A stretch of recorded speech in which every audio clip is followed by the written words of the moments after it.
2016లోనో 2018లో sorry ఏం పెట్టాడంటే 2016లో అది ఎక్కడ ఉంది 2018లో ఒక ట్వీట్ ఏం చెప్పాడంటే 10 సంవత్సరాల నుంచి హైదరాబాదు మెట్రో రైలు కోసం 10 సంవత్సరాల నుంచి కష్టపడుతున్నారు, ఇప్పటి వరకు పూర్తవ్వలేదు. 2018 డిసెంబర్ కల్లా విజయవాడ మెట్రో పూర్తయిపోతుంది, అది మా తాలూకా చిత్తశుద్ధి అని చెప్పి ఒక ట్వీట్ చేశాడు. ఒకసారి ఎక్కిస్తాడా ఎక్కడన్నా మెట్రో? ఒకసారి ఆ మెట్రో రైలు ఎక్కడ ఉందో విజయవాడలో ఎక్కిస్తాడా లోకేష్ గారు? ఏది మేమేం చెప్పామేంటి? మేమేమి ఆ మాట చెప్తున్నా. ఎందుకనే అవ్వనటువంటి వాటి కోసం, లేనటువంటి వాటి కోసం ప్రచార బట్టలు చేసుకొని మార్కెటింగ్ చేసుకునేటువంటి విషయాలు మానేమని.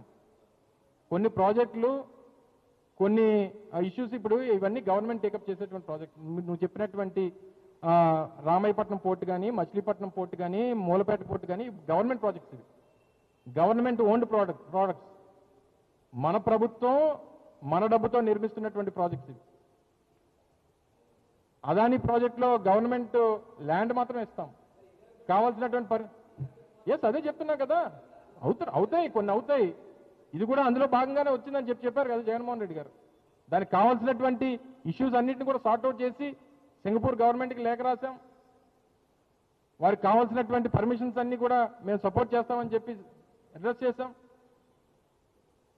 సో ఇవన్నీ కూడా మనం ఏదన్నా సరే జరిగింది, చేయగలిగింది, చేసేది చెప్పాలి తప్ప ముందు చెప్పేస్తే తర్వాత ఆ రోజుకి ప్రచారం జరుగుతుంది, మనకి ఆ రోజుకి మంచి జరుగుతుంది అని అనుకొని దాని నుంచి లబ్ధి పొందేటువంటిది అదేం శాశ్వతంగా ఉండదు. నిజంగా వాస్తవంగా చెప్పాలంటే మా 17 మెడికల్ కాలేజీల గురించి మేము అధికారంలో ఉన్నప్పుడు చెప్పుకోలేకపోయామేమో, ఈరోజు ప్రజలు చెప్పుకుంటున్నారు. అరే జగన్మోహన్ రెడ్డి గారి హయాంలో 17 మెడికల్ కాలేజీలు నిర్మాణం చేస్తే ఈరోజు చంద్రబాబు నాయుడు ప్రైవేట్ పరం చేసేస్తున్నాడని జగన్మోహన్ రెడ్డి గారే గతంలో చెప్పారు.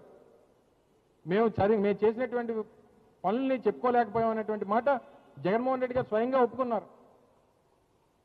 కానీ మేము చేసినటువంటి పనులు ఎప్పటికీ కూడా ప్రజలు గుర్తుంచుకుంటారు. ప్రజలు సమయం వచ్చినప్పుడు వాటన్నిటి కూడా ప్రజల నుంచి స్పందన వస్తుంది అనేటువంటిది ఈ మధ్యకాలంలో చూస్తూ ఉన్నాం.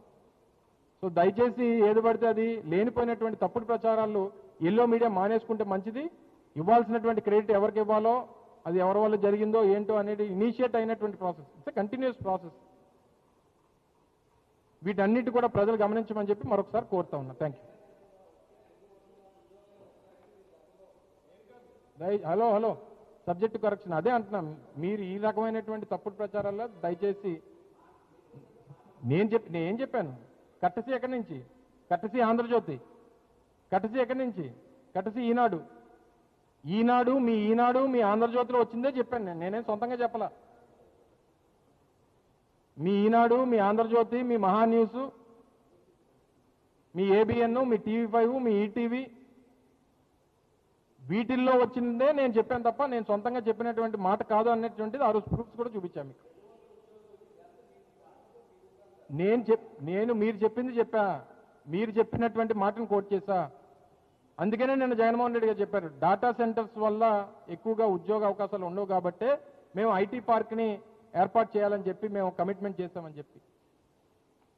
ఇకో సిస్టమ్ వల్ల డెవలప్ అవుతుంది. ఇప్పుడు అది చెప్పానండి.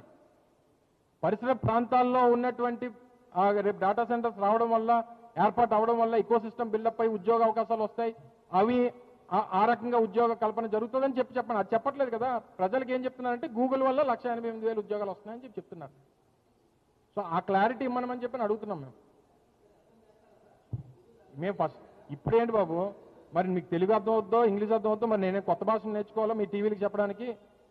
మీ ఏబిఎన్కి, మీ ఈటీవీకి, మీ టీవీ5కి, మీ మహా న్యూస్కి ఏదన్నా కొత్త భాష ఏదన్నా ఉంటే, కొత్త స్క్రిప్ట్ కానీ ఏదన్నా ఉంటే మాకు నేర్పించండి. ఆ పదాలను నేర్చుకొని ఆ భాషలోనే చెప్తాను.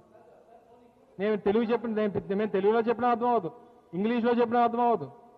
ఏ భాషలో చెప్పాలి చెప్పుకోండి. మీకేమైనా సొంత భాష చంద్రబాబు నాయుడు ఏమైనా పెట్టాడా మీకు? చంద్రబాబు నాయుడు గారు మీకేం కొత్త భాష కనిపెట్టేది చెప్పండి.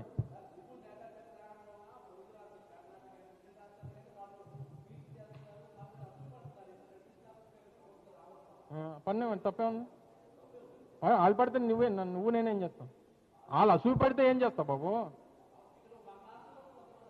ఎవరు నువ్వే అసూయ పడుతున్నావు. ఎక్కడ జగన్మోహన్ రెడ్డి గారి పేరు వస్తుందని.